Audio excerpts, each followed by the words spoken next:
Hi everyone, I'm Rincey and this is Rincey Reads. Today I'm going to be doing my November wrap up, kind of. So if you missed my video that I just posted on Saturday, I'm going to be doing Vlogmas this month. And so really quickly, if you have any questions for me that you would like me to answer in a Q&A in the future, go back to my original Vlogmas video that I will have linked up in the cards for you guys. Leave your questions there so that way I can answer them later this month. So the reason why I said I'm doing my November wrap up kind of is I'm recording this a little bit early. I'm recording this on the 28th, I believe is the date today. And I'm actually doing a reading vlog for this week.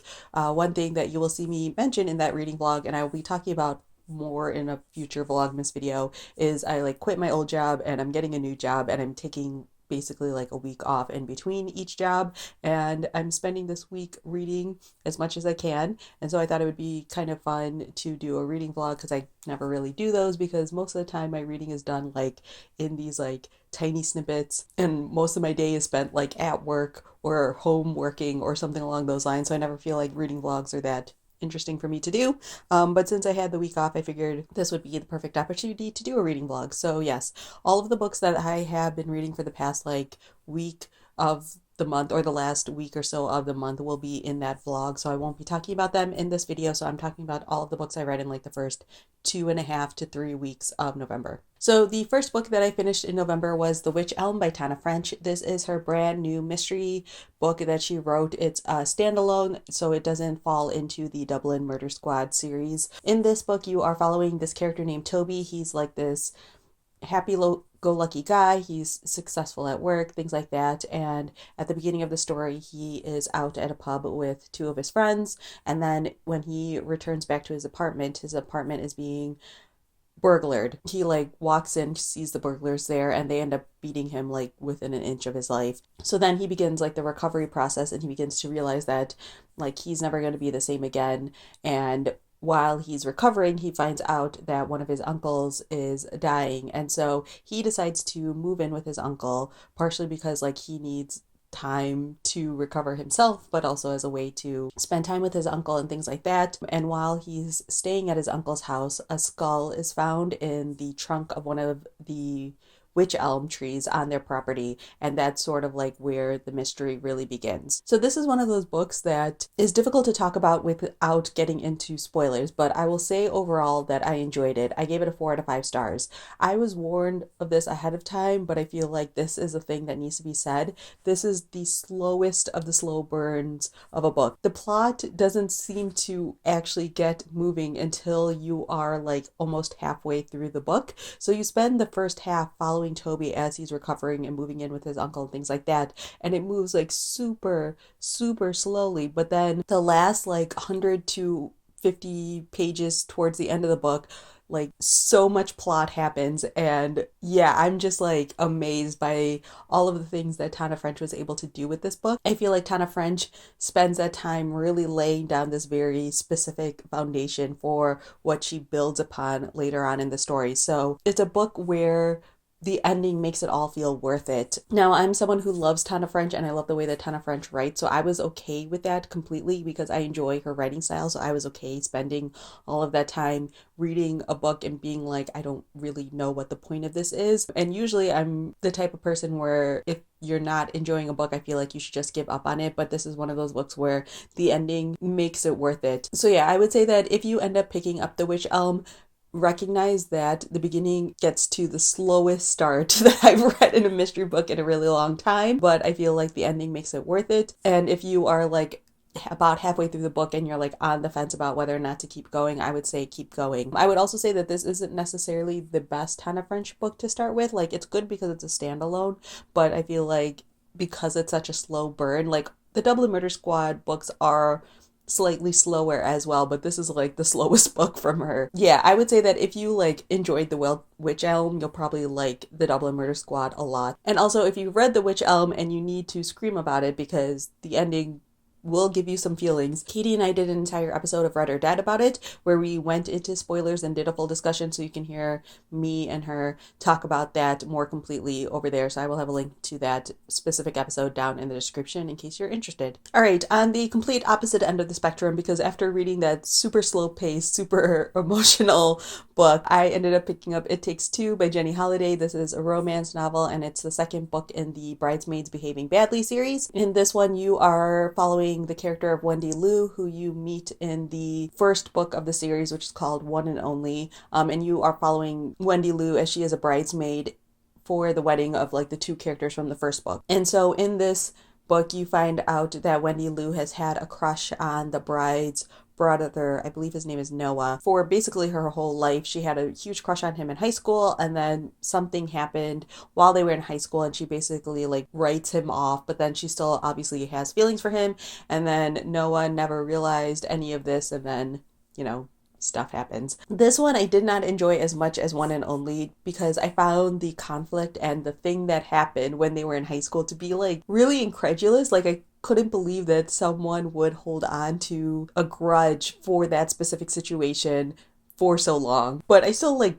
enjoy these series. Like, they're really silly, and I kind of like the whole whoever the bride is kind of acts like a bridezilla, and all the bridesmaids are like, oh god, get me through this.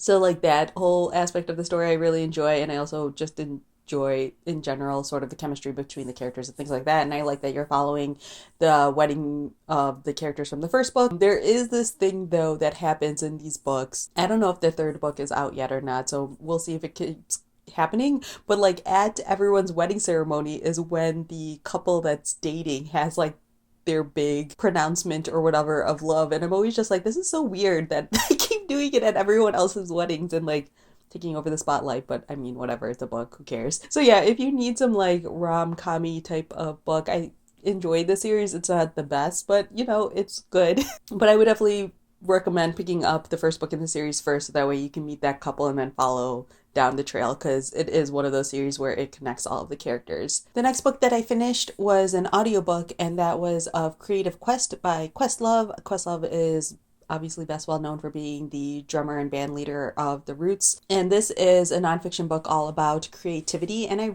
really enjoyed this one a whole lot. Like I said, I listened to it on audio, and Questlove narrates it himself, and there's a lot of really great audio production that's happening in here, which shouldn't be that surprising if you know Questlove. I'm sure that he had opinions about the way things sounded, but there are like music cues and sound effects and all of this stuff that I really enjoyed. But this is also a book that I want as a physical copy, because as a book on creativity, it's so fantastic. Questlove starts the book talking about how he doesn't think of himself as a creative person, which from the outside you're like, what, why? But he talks about how he feels like he's a really logical person, and he doesn't think of himself as like the typical artistic creative type, but he talks about like the tips and the tricks and the different advice that he's gotten over the years, or the things that he's observed in other people working in the industry, and sort of like what he was able to glean and what works for him, and how he gives his advice about what could potentially work for you as well. So yeah, like one of the reasons why I really enjoyed this book a lot is because it's very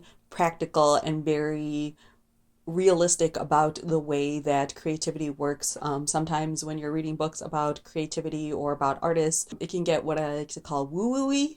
And so like Elizabeth Gilbert's Big Magic, which I also really enjoy, gets like that. But Questlove's book, Creative Quest, is not like that at all. Like it has elements of that, because there is a little bit of the creative process that obviously requires some non-tangible things, but I feel like the advice that he gives is really practical and really realistic, no matter what level you're at, what stage you're at, what you're trying to do creatively, whether it's music or writing or painting or whatever. And even if you don't think of yourself as a creative person, I feel like that this book would be a great sort of introduction point if you wanted to create more creativity in your life, so to speak. So yeah, if you wanted to get this on audiobook, I think it's a great audiobook. But again, like I said, I'm going to be picking up a physical copy at some point, because I think it's a good book to like take notes in and to annotate and to like mark different things in, so that way when you are looking for those creative inspirations, you can turn to this book and like flip through it and find something to work for you. All right, the next book that I finished was another audiobook, and the reason why I finished the Creative Quest book is because I knew knew